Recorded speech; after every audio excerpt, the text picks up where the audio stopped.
treated water. Could I make, I just want to make one other statement. I really appreciate everyone who is helping us think through the drainage fee, and I appreciate the work of the staff. So we'll try to keep you apprised of our progress, and as we said before, at this point, our expectation is to have it on next Thursday's, not tomorrow's, agenda, and to have further discussion in front of work session next Tuesday, which is public. So, thank you. Thank you, Councilmember Kitchen. So on item 4, yes, let's please proceed. If it's okay with the committee, I'd like to see if we could divide some time between, we have a number of speakers the city will, I think, present for, and we'll have some speakers in favor of the resolution. So if we could break it up into 30 minutes, would that make sense if we set a 30-minute timer and we start going and see how we do? So, terrific. Thank you for coming. So let's go ahead and get started. Thank you. My name is Jane Brazier. I'm the Assistant Director of the Water and Wastewater Treatment Program with Austin Water Utility. And I'm Janet Pichette. I'm the Chief Epidemiologist with the Austin Travis County Health and Human Services Department. I'm here on behalf of Dr. Philip Wong, who couldn't be here today. What I'm going to do today is just provide a little bit of background, and then we'd probably step aside and be prepared to respond to any concerns or issues that brought up later. Austin began fluoridating the water in 1973. This followed 2 non-binding referendums, one held in April of 1971 and one in September of 1972. Following that, Council passed the resolution 720911-1, which was based on the returns of the elections, and they directed the utility to begin water fluoridation. Since then, the issue came up again in the late 2009, 10, 11, and in December of 2011, Council passed another resolution. I believe it's in the packet, 2011-1215-011, which required us to continue fluoridation. It also required notification of fluoridation issues be mailed out to citizens, as well as language on our internet for infants and children in the issue of fluoridation. We have met and continue to comply with all the requirements of this resolution. The background, we feed hydrofluorosilicic acid as the chemical that introduces the fluoride into the water. We have been feeding that as long as I know, as I'm aware of. We spent last year, fiscal year 2014, we spent $332,609 on the fluoride and $7,100 on labor and materials for the maintenance of the system. This gives a total of $339,726, which is about 38 cents a person for the fluoridation. We dose the fluoride, the fluoride is naturally occurring in the water at about 0.2 to 0.25 parts per million, and we raise it to the CDC recommended optimal level of 0.7 parts per million in the finished water.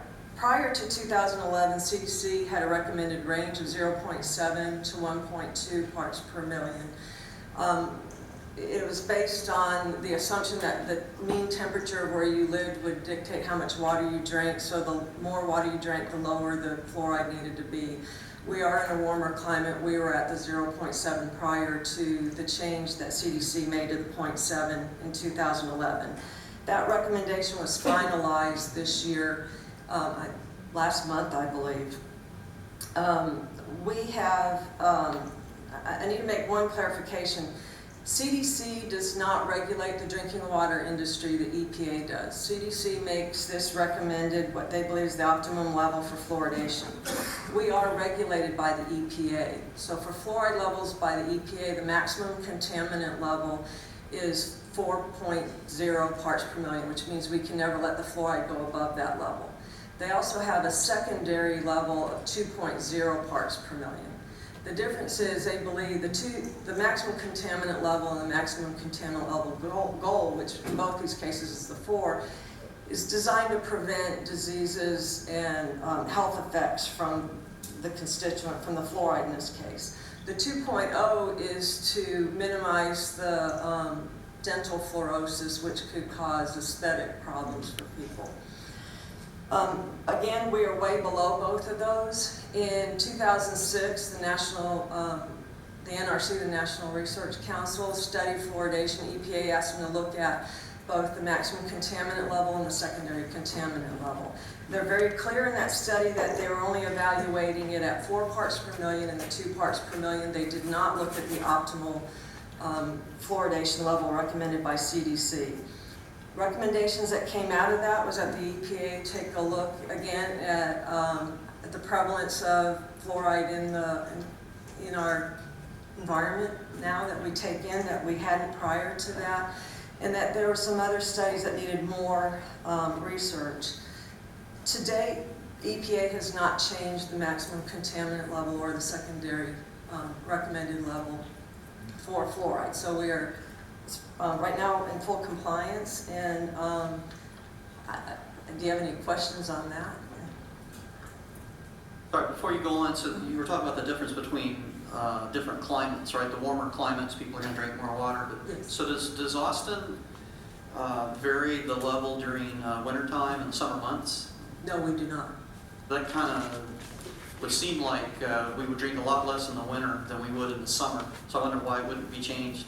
On the when they had the range, that was quite a few utilities would do that, go higher in the winter and lower in the summer. We did lower ours to the 0.7 prior to 2011, and partly because we are in an inherently warmer area, and partly cost, to be honest. You're saying the complexity of the control system didn't change the concentration from the winter months to the summer months? Because you do have to have a pretty sophisticated control system, right, to make sure you don't add too much into the water. So I used to work in these industrial controls, so I know it's pretty serious. Yeah. But so you're already doing that, right? So it would seem Yes. like you could dial in a just different concentration for winter compared to summer, We could. but you don't do that. No, we follow the CDC recommendations. Okay. And I could add that the recommendations used to be a range in values, and what the most recent studies that have been conducted by CDC, they actually looked at the impact of air conditioning systems and the advent of air conditioning and what kind of impact that had on actual water consumption. And so they went ahead and did away with the range and then stuck with the lower end of the number, which is 0.7 parts per million.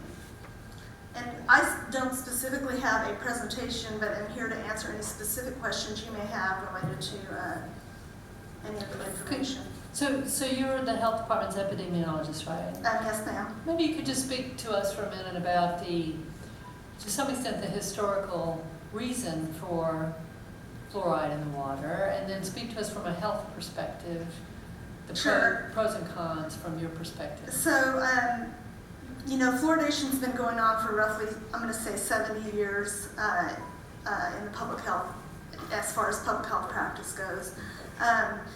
Back when fluoridation was started, back then, one of the most common, and it's still one of the most common childhood chronic illnesses is dental caries. A lot of times back then, a lot of children had major extractions of their permanent teeth.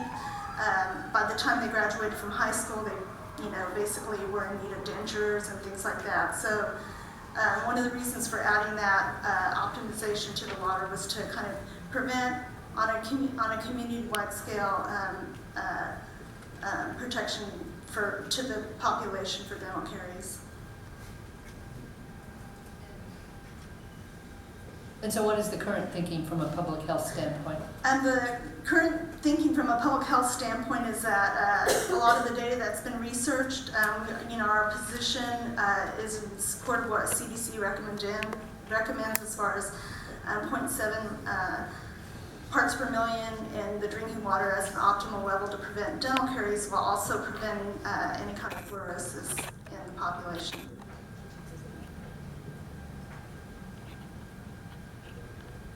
The resolution speaks to the change in thinking between, I guess, about the 1940s and the 1980s in regards to whether fluoride needs to be ingested or whether it's better to be applied in a topical manner through toothpaste or something else. Can you I mean, I speak to can that? sort of address it. I think the American Dental Association would say that overall, if you ingest it on a daily basis throughout the day, you still get protection or added protection for all members of the population on, a consistent basis. There's added protection by using a topical spread, a topical application of the product as well. So, I guess Councilmember Kitchen asked about the pros and cons from a health perspective, but I didn't. So you don't think that there's any cons from having fluoridated water? Not from the current optimal level. As long as we're working within the optimal level that's recommended by CDC, I don't see any cons in that. In fact, there are some, cost-saving measures as far as protecting those members of the population who may not have dental care or that type of thing. There is some added benefit, for taxpayers in general. So above the recommended level or above the level that we have here in our water, you would have concerns about potential... If we had levels that were above the maximum contaminant level, I would have concerns, yes, for 4 parts per million. But a lot of the studies that you will hear cited, even what's the citations that are listed in this resolution, are looking at levels that are at above that 4 part per million level. Which is, 4 times what we are, even higher than what we're actually seeing here in Austin. Oh, I have one more question. Mm-hmm. Can you speak to the part of the resolution that says that other developed nations that did have fluoride in their water Sure. have ceased, like Finland, Sweden, Germany? So a lot of the European countries, they don't have the infrastructure as far as the water system goes to add fluoride into the water. So what they're doing is they're adding the supplement through other things like in a lot of the European countries it's being added into the salt. Kind of like we add iodine into our salt, they add that supplement into the salt. So people are getting their fluoride from that intake. Okay, so you're saying that it wasn't removed because of health concerns, but rather I mean, they just found a I different think way. in some countries it was based on cost, maybe cost of the infrastructure and the water system itself may not be conducive to adding it in, but a lot of them are related to just adding it through other means in the diet. Okay, thank you. So if I'm understanding correctly, from a public health perspective, this is a tool that public health as a discipline, so to speak, uses to try to help address the incidence of dental diseases and caries or whatever amongst kids, right? Is that Yeah, I would say all members of the population, okay? but kids especially. Okay, so is there data that you would point to that's generally accepted data that the public health uses? So I do have a report that CDC has just issued. Okay. It's actually got a July-August 2015 date on it that I'd be happy to share with you. And it's basically CDC, and they convened a group of scientists, that came from FDA, USDA, EPA, NIH, and a whole host of other agencies to kind of review the data once again, just to make sure they're addressing all the new studies that are coming out in light of what's happened based on the past recommendation. And it was based on this review that they actually changed the recommendation. And so I do have that study available if you need it. Okay, does it also speak to the effectiveness as a public health strategy? Yes, it does. Okay, thank you. Well, thank you very much. Would you be able to stay? Yes. Oh, yeah, I appreciate that very much. Okay. So I guess at this time we'd like to ask, we have some other invited testimony. Could they please come and